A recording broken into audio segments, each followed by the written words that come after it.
everyone, welcome back to our YouTube channel Survival of the Fittest. Let's resume our session. Next question is which pair is incorrectly matched? तो इसमें incorrectly matched pairs search करना हमें.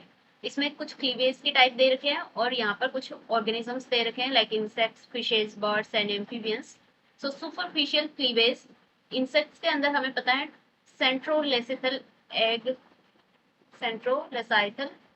Egg होता है, जिसकी वजह से इसमें सुपरफिशियल क्लीवेज होता है. बिकॉज ये जो है सेंट्रोलेसाइटल मतलब कि सेंटर के अंदर यॉक प्रेजेंट रहेगा और सेंटर के अंदर यॉक प्रेजेंट है तो इसमें जो सेल डिवीजन होगा वो ओनली सुपरफिशियली होगा, यानी कि इसके पेरिफेरल के अंदर होगा. तो ये तो करेक्ट मैच्ड है.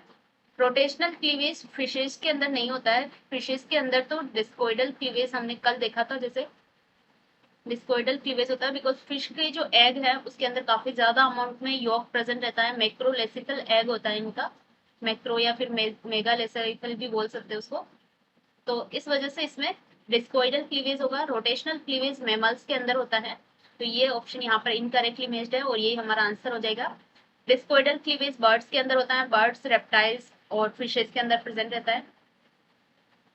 इसके अलावा रेडियल क्लीवेज की बात करें तो रेडियल क्लीवेज एम्फीबियंस के अंदर, कुछ फ्रॉग्स के अंदर रेडियल क्लीवेज भी प्रेजेंट रहता है. तो ये यहाँ पर ये तो करेक्टली मैच्ड है. तो ऑप्शन नंबर सेकंड हमारा क्या हो जाएगा, करेक्ट हो जाएगा. Next question is which of the following occur during gastrulation. तो गैस्ट्रुलेशन के टाइम क्या होता है कि कुछ जो सेल्स है सबसे पहले जाइगोट फॉर्म होगा, जाइगोट से क्लीवेज होकर 2 सेल स्टेज होगी तो क्लीवेज होगा और क्लीवेज की ड्यूरेशन में जाइगोटिक जीन्स का एक्सप्रेशन नहीं होता है और काफी ज्यादा रैपिडली इसमें सेल डिवीजन होता है. और उसके बाद आता है मोरूला एंड देन ब्लास्टुला. जब ब्लास्टोसिस्ट केविटी फॉर्म हो जाती है, ब्लास्टुला वाली जो स्टेज आती है उसके बाद गैस्ट्रुलेशन स्टार्ट होता है. और गैस्ट्रुलेशन का मतलब है कि जो सेल्स है उसके अंदर कुछ मूवमेंट स्टार्ट होगा, कुछ डिफरेंशिएशन स्टार्ट होगा और वो 3 जर्म लेयर के अंदर कन्वर्ट होने लग जाती है. तो ये सारे चेंजेस होते हैं गैस्ट्रुलेशन के टाइम. तो इसमें ऑप्शंस दे रखे हैं. Increase in amount of glycogen.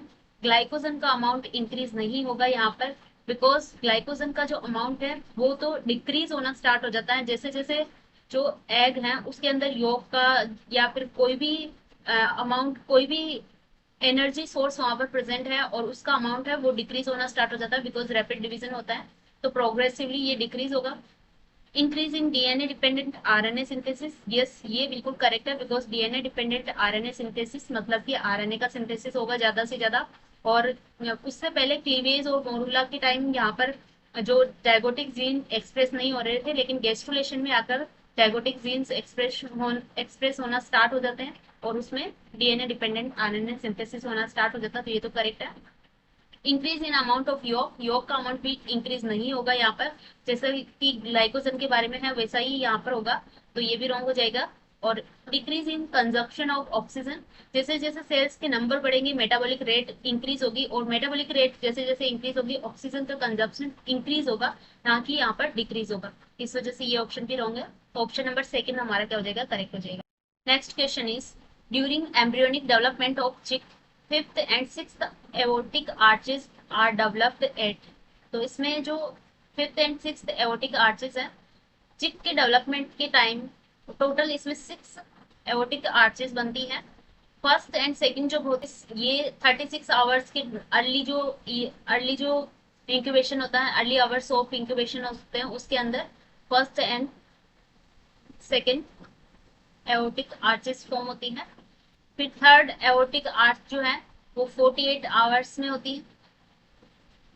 48 hours में थर्ड बन जाएगी और अराउंड 60 आवर्स के टाइम इसमें फोर्थ एओर्टिक आर्च बनती है. और 68 to 72 जो आवर्स ऑफ इंक्यूबेशन होता है उसके अंदर 5th and 6th बनती है. 5th and 6th.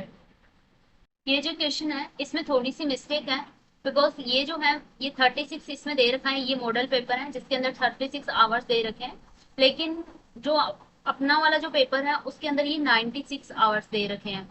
तो ये हो सकता है ये क्वेश्चन स्टार मार्क होकर डिलीट हो जाए बिकॉज इसमें 68 to 72 आवर्स का जो इंक्यूबेशन पीरियड होता है उसके बीच में 5th और 6th एओर्टिक आर्चेस बनती हैं.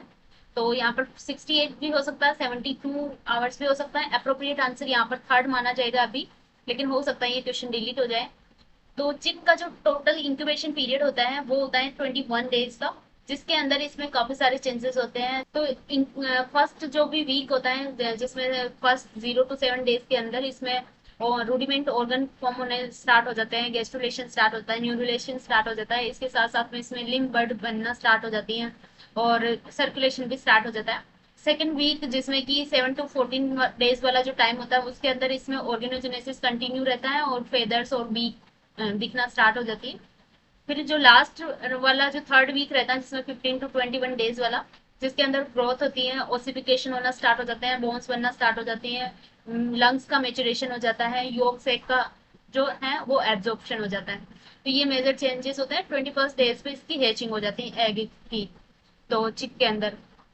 तो ये मेजर चेंजेस हैं। इसके अंदर number of pairs of somites के बारे में भी पूछा जाता है कि कितने आवर्स में कितने सोमाइट्स, कितने पेयर्स ऑफ सोमाइट्स फॉर्म हो चुके हैं और उन सोमाइट से क्या क्या फॉर्म हो रहा है, आगे जाके कौन सी ऑर्गन या स्ट्रक्चर फॉर्म हो रही है। तो ये भी काफी इंपॉर्टेंट है। तो इसमें अभी आंसर, ये कंफ्यूजिंग है क्वेश्चन, लेकिन अभी यहाँ पर आंसर माना जाएगा 72 आवर्स। फिर देखते हैं इसमें फाइनल आंसर की में क्या आंसर रहता है। तो अभी के लिए तो यही करेक्ट होगा। Next question is select the true statements. तो इसमें ये नेक्स्ट क्वेश्चन अब यहाँ से जेनेटिक्स वाले क्वेश्चन स्टार्ट हो चुके हैं। अभी डेवलपमेंटल बायोलॉजी के कुछ क्वेश्चंस अभी भी बाकी हैं, लेकिन आगे इसमें देखेंगे। First statement is sex limited genes are those whose expression is not limited to just one of the sex. Breast development occurs only in female and genes for breast development occur only in females. Inheritable baldness is dominant in males and recessive in females. Sex influenced genes are present only in sex chromosomes. तो इसमें कौन सा statement यहाँ पर correct है? अब यहाँ पर देखें, inheritable baldness is dominant in male and recessive in female, ये ऑप्शन बिल्कुल करेक्ट लग रहा है। फर्स्ट ऑप्शन में क्या मिस्टेक है कि sex limited genes are those whose expression is not limited to just one of the sex, ये बिल्कुल इसका नॉट लिमिटेड टू जस्ट इसमें रॉन्ग दे दिया है यहाँ पर। ये सेक्स लिमिटेड ट्रेड की डेफिनेशन है कि sex limited genes are those whose expression is limited to only the one of the sex. इस वजह से ये नॉट की वजह से ये ऑप्शन यहाँ पर रॉन्ग हो जाएगा। अदर स्टेटमेंट देखें तो यहाँ पर जो सेक्स लिंक्ड जीन्स जो होते हैं वो लोकेटेड होते हैं सेक्स क्रोमोसोम्स पर, जिसमें एक्स और वाई दोनों क्रोमोसोम पर लिंक्ड होंगे। सेक्स लिमिटेड जीन्स वो होते हैं जो present on both sexes but expressed only in one sex due to hormonal control and like milk production in the female mammals and cock feathering in roosters. तो ये भी sex limited jeans का example है, जिसमें jeans इसके दोनों के अंदर प्रेजेंट रहते हैं, लेकिन ये डेवलपमेंट जो होता है ओनली फीमेल्स के अंदर होता है because of some hormonal control. तो इस वजह से ये ऑप्शन भी रॉन्ग हो जाएगा। इसमें दे रखा है कि ओनली इन फीमेल्स के अंदर ये डेवलपमेंट होता है, तो ये रॉन्ग हो जाएगा।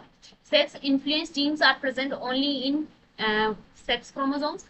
तो सेक्स इन्फ्लुएंस जीन्स जो है वो ऑटोजोमल जीन्स होते हैं, जिनका एक्सप्रेशन सेक्स हार्मोन्स के ऊपर डिपेंड करता है। ये इनका जो एक्सप्रेशन है वो हार्मोन की वजह से मॉडिफाइड हो जाता है। लाइक कि इसमें जो पेटर्न बार्डनेस वाली कंडीशन है वो सेक्स इन्फ्लुएंस्ड वाली ट्रेट है। तो ओनली इन सेक्स क्रोमोसोम्स नहीं होगा, ये यहाँ पर ऑटोजोम के अंदर प्रेजेंट रहता है। तो इस वजह से ये सेक्स क्रोमोसोम पर प्रेजेंट नहीं रहेगा, तो इस वजह से ये ऑप्शन भी रॉन्ग हो गया। तो ट्रू स्टेटमेंट है हमारा option number third. Next question is, which hormone is primarily responsible for stimulating uterine contractions during labor and promoting milk ejection during breastfeeding? So इसमें milk ejection को कौन सा हार्मोन यहाँ पर स्टिमुलेट करता है और प्रमोट करता है, और यूटेराइन कॉन्ट्रैक्शन को कौन सा हार्मोन यहाँ पर स्टिमुलेट करता है? तो वन बाय वन हर एक यहाँ पर जो हार्मोन तैर के उनकी बात करें तो ईस्ट्रोजन की बात करें तो ये प्रिपरेशन करता है फॉर द बर्थ। लाइक ये एंडोमेट्रियम लाइनिंग को फॉर्मेशन करवाएगा, यूट्रस को यूट्रस की लाइनिंग जो है एंडोमेट्रियम उसको ग्रोथ को प्रमोट करेगा, उसकी ग्रोथ को स्टिमुलेट करेगा। इसके अलावा ये यूट्रस को प्रिपेयर करेगा और ब्रेस्ट डक्ट सिस्टम को भी ये यहाँ पर स्टिमुलेट करेगा। लेकिन इसका मिल्क इजेक्शन में या फिर यूटेराइन कॉन्ट्रैक्शन में इसका कोई रोल नहीं है। प्रोजेस्टेरॉन की बात करें तो ये भी प्रेगनेंसी को मेंटेन करने का काम करता है। प्रोजेस्टेरॉन पहले ये कार्पस ल्यूटियम से भी सिक्रीट होता है, उसके बाद ये प्लेसेंटा से सिक्रीट होता है और ये प्रेगनेंसी को मेंटेन करने का काम करता है। तो ये इनका भी, इसका भी मिल्क इजेक्शन में या फिर यूटेराइन कॉन्ट्रैक्शन में कोई रोल नहीं है। ये तो यूटेराइन जो लेयर है, यूटेराइन प्रोजेस्टेरॉन तो जो यूटेराइन मसल्स हैं उसको रिलैक्स करके रखता है ताकि उसमें कॉन्ट्रैक्शन नहीं हो, और कॉन्ट्रैक्शन नहीं होगा तो उसकी वजह से यहाँ पर वो प्रेगनेंसी मेंटेन रहेगी, इस वजह से प्रोजेस्टेरॉन तो हो नहीं सकता। ऑक्सीटोसिन की बात करें तो ये पोस्टीरियर पिट्यूटरी से सिक्रेट होता है, और पोस्टीरियर पिट्यूटरी से सिक्रेट होकर ये मिल्क इजेक्शन को प्रमोट करता है, और इसके साथ साथ में ये यूटेराइन कॉन्ट्रैक्शन को भी स्टिमुलेट करता है ड्यूरिंग द बर्थ। तो ये यहाँ पर करेक्ट आंसर हो जाएगा हमारा। प्रोलैक्टिन की बात करें तो ये मिल्क के सिंथेसिस को प्रमोट करता है, ना कि इजेक्शन को। So this is for the milk synthesis. और प्रोलैक्टिन एंटीरियर पिट्यूटरी से सिक्रेट होगा, जबकि ऑक्सीटोसिन पोस्टीरियर पिट्यूटरी से सिक्रेट होगा। तो यहाँ पर आंसर हो जाएगा हमारा ऑप्शन नंबर 3। तो ये कुछ क्वेश्चंस थे हार्मोन से रिलेटेड भी, और इसके अलावा फिजियोलॉजी से रिलेटेड या फिर जेनेटिक्स से रिलेटेड, और कुछ डेवलपमेंटल बायोलॉजी से रिलेटेड। तो आई होप ये सारे इन्फॉर्मेशन, जो भी एक्स्ट्रा इन्फॉर्मेशन बताई, आपके लिए हेल्पफुल रही होगी। अगर आपको वीडियो पसंद आया है तो लाइक जरूर करें और अपने फ्रेंड्स के साथ भी शेयर करें। मिलते हैं नेक्स्ट वीडियो में। Till then take care, bye bye.